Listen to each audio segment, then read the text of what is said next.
Hi everyone, अब हम लोग एंगुलर में ng4 डायरेक्टिव के बारे में बात करने वाले हैं। यहाँ पे ना आपको स्टार ng4 बोलने की जरूरत नहीं है, बिकॉज एंगुलर में जब हम लोग डायरेक्टिव्स यूज करते हैं तो बहुत सी डायरेक्टरी के आगे स्टार लगता ही लगता है, तो आप इसको मत बोलो, डायरेक्टली आप ये कह सकते हो ng4 डायरेक्टिव्स। ऑलराइट, तो सबसे पहले मैं आपको ये बताऊंगा ng4 डायरेक्टिव ये करती क्या है।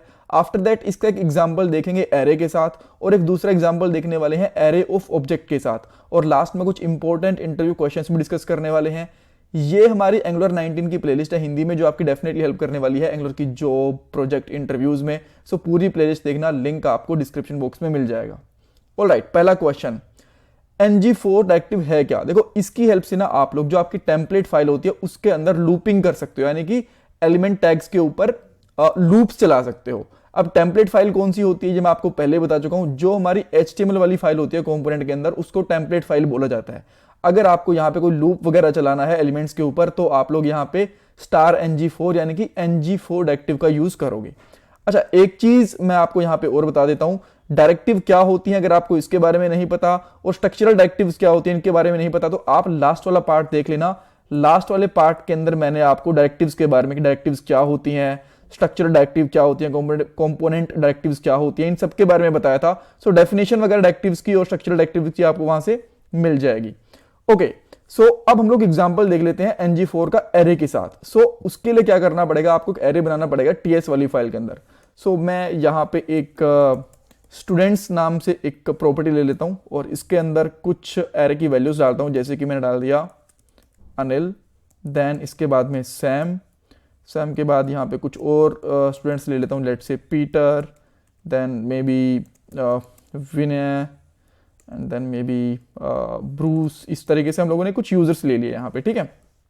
अब आप चाहते हो कि यूजर्स है ना एक प्रॉपर तरीके से दिखें, लूप के अंदर दिखें HTML वाली फाइल के अंदर, तो इसके लिए आपको क्या करना पड़ेगा, सबसे पहले एक आप चाहो तो UL ले सकते हो ताकि एक लिस्ट के अंदर दिखे, उसके अंदर एक li ले लो, और li के ऊपर सिंपली आप क्या करोगे ना, यहां पे स्टार ng लगाना शुरू कर दोगे, स्टार ng4, और यहां पे जो आपके कोट्स होंगे यहां पे ले लोगे लेट एक वेरिएबल का नाम, जैसे कि आप ले लेते हो x ऑफ जो आपका यहां पे एरे होगा, जैसे कि आपका एरे है यहां पे स्टूडेंट्स, तो यहां पे लगा दोगे स्टूडेंट्स। एंड देन अगर आप इसको यूज करने की कोशिश करोगे ना, जैसे कि मैं यहाँ पे इस तरीके से डबल करली ब्रेसेस लगा के, जिनको आप लोग इंटरपोलेशन भी बोलते हो, यहाँ पे एक्स प्रिंट कर देता हूं, तो आपको एरर दिखेगा। क्यों, मैं आपको दिखा देता हूं। यहाँ पे आपको एरर यहाँ पे नहीं, आपके टर्मिनल पे दिखेगा। देखो, इसको यहाँ पे बता रहा है कि जो इसको ng4 है ना, ये समझ में नहीं आ रहा कि ng4 है क्या, और मे बी आपको कंसोल में भी एरर दिखेगा। सो अगर मैं यहाँ पे कंसोल ओपन करता हूँ तो यहाँ पे बोलेगा भाई ng4 है ना, ये इसको समझ में नहीं आ रहा कि ये है क्या। ऑलराइट, तो इसके लिए करना क्या पड़ेगा आपको, सिंपल सी चीज ये है, यहाँ पे जो इंपोर्ट्स है, यहाँ पे ng4 इसको इंपोर्ट करना पड़ेगा, and then you will see कि यहाँ पे नाम इसके प्रॉपर्ली विजिबल है। एक लिस्ट के अंदर सारे के सारे नाम आ चुके हैं, एरर भी यहां से जा चुका है। ऑलराइट, सो जब भी आपको ng4 डायरेक्टिव यूज करनी होगी तो आपको पहले इसको इंपोर्ट करना पड़ेगा एंगुलर कॉमन से, और यहाँ पे इंपोर्ट्स के अंदर इसको रजिस्टर करना पड़ेगा, ऐड करना पड़ेगा, ठीक है। तो ये तो हो गया एक सिंपल सा एग्जाम्पल। ऑलराइट, मान लो एक बहुत सी सिंपल से यूजर थे, बट मान लो आपके पास एक कॉम्प्लेक्स एरे है, जैसे कि मैं यहाँ पे कर देता हूँ यूजर्स डेटा करके, ठीक है, या फिर स्टूडेंट डेटा मान लो, वो थोड़ा सा ज़्यादा रिलेटेबल लगेगा, बिकॉज हम लोगों ने ऊपर भी स्टूडेंट्स लिए थे, स्टूडेंट्स डेटा। और जो हमारे पास यहाँ पे एरे है, इसके अंदर ऑब्जेक्ट्स रहेंगे, जैसे कि सबसे पहले स्टूडेंट का नेम रहेगा अनिल, तो ऊपर आपको दिख ही रहा है जैसे कि अनिल का नाम आ गया। देन उसके बाद में अनिल की कुछ और डिटेल रहेंगे, जैसे कि एज, और एज में हम लोग यहाँ पे कर देते हैं let's say 29। Then maybe email, right, और ईमेल में हम लोग यहाँ पे कर देते हैं लेट्स से anil@test.com, इस तरीके से। अब ताकि इनको मैं फटाफट से कॉपी एंड पेस्ट करके यहाँ पे दिखा पाऊँ, तो इनको मैं कॉपी पेस्ट कर लूँगा फटाफट से। कॉपी पेस्ट के बाद में मुझे कॉमास भी लगाने पड़ेंगे, राइट। देन लास्ट वन यहाँ पे ये हो गया। सो मैं यहाँ पे कुछ नाम चेंज कर लेता हूँ, लेट्स से सैम, पीटर,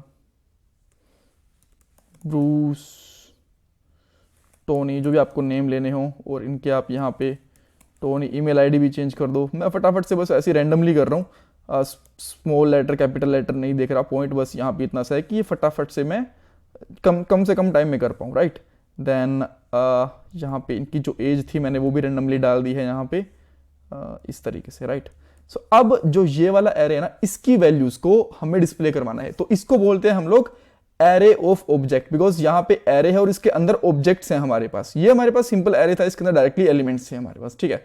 अब इसको करवाना है तो काम तो इसका भी वैसे ही रहेगा, एक यूएल ले लो, देन यहाँ पे एक एल ले लो, और एल के अंदर फिर से आप लोग क्या कर सकते हो, यहाँ पे स्टार NG4, और यहाँ पे अच्छा एक चीज और, यहाँ पे जैसे एक्स लिया था ना, कुछ और भी ले सकते हो, जैसे कि मैंने यहाँ पे स्टूडेंट ले लिया, स्टूडेंट ऑफ स्टूडेंट्स, तो भी ये प्रॉपरली काम करेगा, ठीक है। देन मैं यहाँ पे कर देता हूँ स्टूडेंट ऑफ, डबल डी लग गया, टाइपो को फिक्स कर लेते हैं, ऑफ स्टूडेंट्स, ठीक है। अब स्टूडेंट्स नहीं है, स्टूडेंट्स डेटा है, राइट। सो ये देन इसके बाद में हम लोग यहाँ पे क्या करेंगे, डबल करली ब्रेसेस लगाएंगे और यहाँ पे लिखेंगे स्टूडेंट डॉट नेम, तो ये लगा दिया। एंड अब यहाँ पे कुछ तो इशू है, इशू ये है क्या इसको सिंगल लाइन में लेना था, एक बार ये करके देख लेते हैं, मेरे हिसाब से यार होना तो नहीं चाहिए, बट स्टिल देख लेते हैं, रिफ्रेश करके। अरे यार समझ में आ गई, एक तो ये ना ऊपर 2 बार क्यों हो गया मुझे समझ में नहीं आ रहा। एक को मैं यहाँ पे हटा देता हूँ और यहाँ पे आएगा स्टूडेंट, शायद ये तो एक तो मैंने गड़बड़ कर दिया था ऊपर जब मैंने कॉपी पेस्ट करा था, और यहाँ पे लेट यूज़ करना पड़ेगा ना पहले, देन उसके बाद प्रॉपरली विजिबल होगा। और अब हम लोग यहाँ पे आते हैं तो देखो यहाँ पे स्टूडेंट्स के नेम विजिबल हो गए।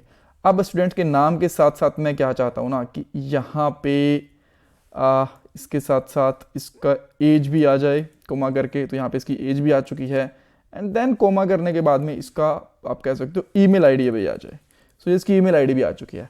अब देखो सारी डिटेल्स मैंने प्रिंट करवा दी हैं, इनको आप प्रॉपरली थोड़ा और स्टाइलिश बनाना चाहते हो स्पैन वगैरह यूज करके, प्रॉपर कलर वगैरह देके, तो वो आप जितने हिसाब से कर सकते हो। यहाँ पे मेरा पॉइंट था NG4 को समझाना, स्टाइल वगैरह को इतना फोकस करेंगे नहीं, ऑलराइट।